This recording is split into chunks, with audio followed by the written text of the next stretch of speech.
Uma boca que glorifica a Deus não pode amaldiçoar os homens. Tem gente que fala e mata sem pôr a mão.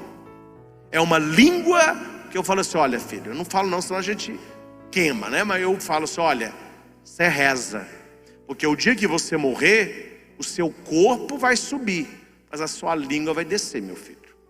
Essa sua língua não cabe no céu. Tem um santo que pediu para Deus para ele ver o inferno, e no sonho ele viu o inferno, um lugar escuro, como se fosse um castelo, quase pegando fogo, aquele auê todo. Ele falou: mas que sofrimento, que sofrimento. A hora que ele olha, do castelo sai um tapete vermelhinho. Ele falou assim: mas que coisa, tudo aqui é muito feio, mas o tapete de primeira qualidade, um tapete persa, vermelho, bonito. Aí ele começa a andar no tapete, tapete sedoso.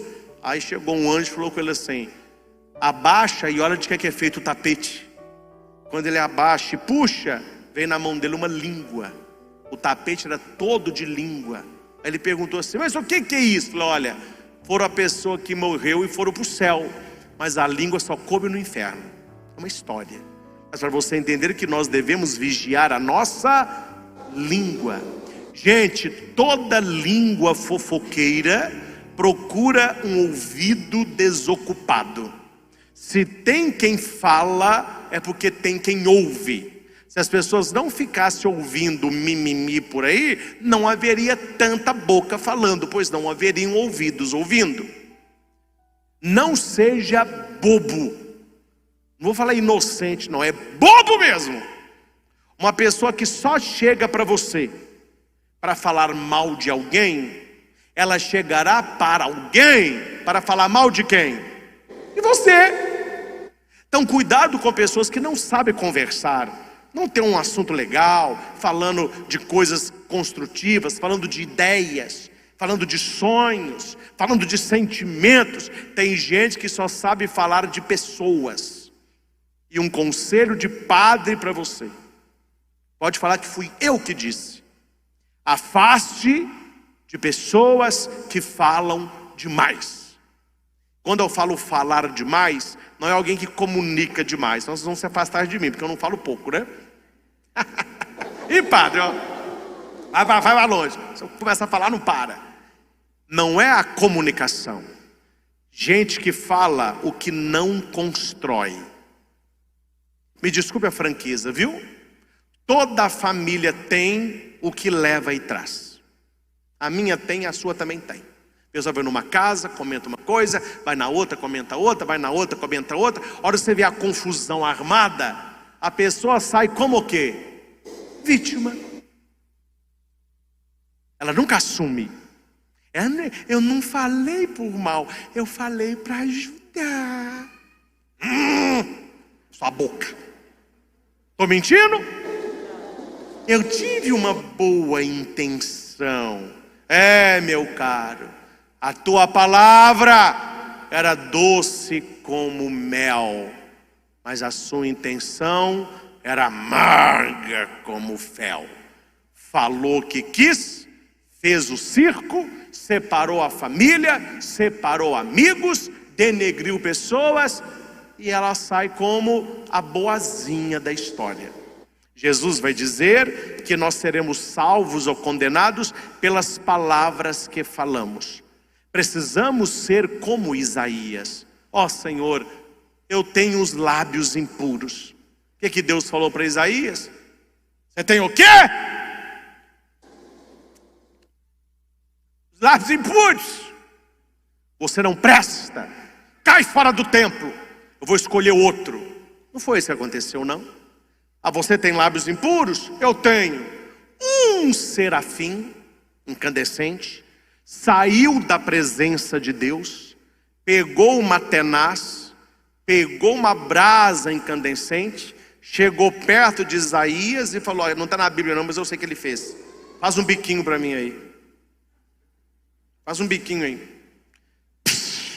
Deu uma sapecada na boca de Isaías com a brasa. Isaías, ui, essa doeu, hein? Aí Deus falou: seu pecado foi perdoado e sua culpa removida. Olha que bonito. Deus aceita a confissão de Isaías. Quando Pedro fala para Jesus: afasta de mim, eu sou um pecador. Ah, você é um pecador? Então pula do barco, deixa eu arrumar um outro pescador. Não tenha medo, eu farei de você pescador de homens. Paulo: eu não posso ser um apóstolo, eu sou um abortivo, eu persegui a igreja de Deus. O que Paulo vai ouvir da boca do próprio Deus? Vai evangelizar, um dos maiores missionários que nós conhecemos.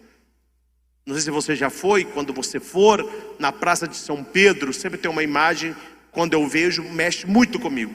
Eu gosto até de ir sozinho e rezar um pouquinho. Difícil, né?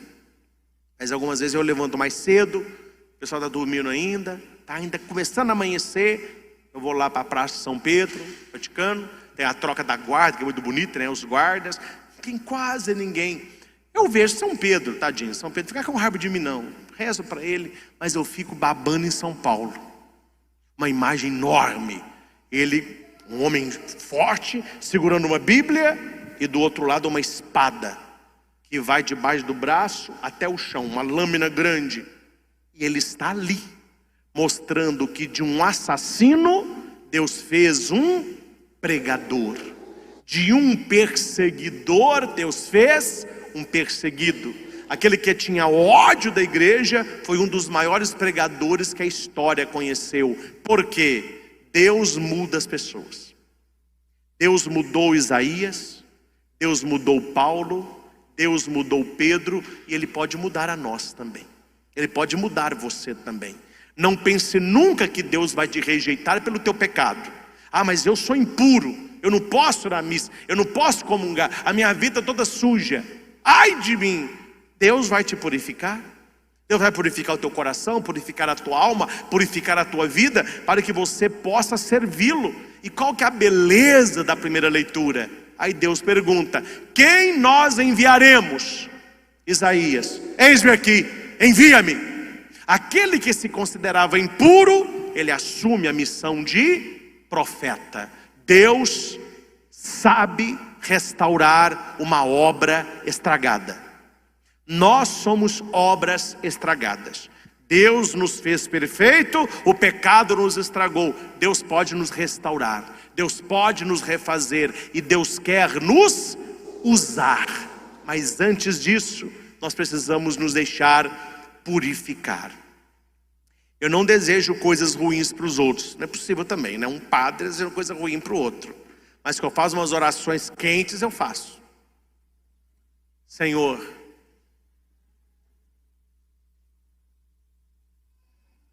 vou falar nada, mas o Senhor sabe o que tal pessoa está falando, não sabe? Essa noite ela seja visitada por um serafim, com um abraço na tenaz, não para castigar, mas para purificar. Gente, numa linguagem real, hoje, fique na arquibancada da vida, olhando o fim da história de quem fala demais. Nunca é um final feliz. A pessoa está plantando para colher. Minha avó falava: fala de manhã e paga de tarde. Planta de manhã e colhe de tarde. E tem gente que eu vou te contar, a língua não sabe ficar quieta.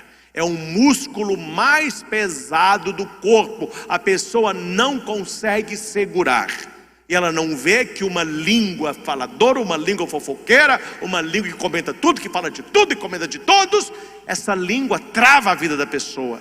Ela poderia ter uma vida muito melhor, uma vida muito mais abençoada, uma vida muito mais enriquecedora, nutritiva e nutridora. E por que ela não tem? Porque a língua está atrapalhando o relacionamento com Deus. Isaías não foi pobre nada. Primeira coisa que Isaías falou com Deus: eu tenho um lábio impuro, eu tenho uma boca impura. Deus o purificou. Então aqui, essa semana nós possamos pensar nisso. Como anda a minha boca? O que anda saindo da minha boca? Pensa na sua família, Pensa no seu trabalho, pensa na sua turma da escola ou da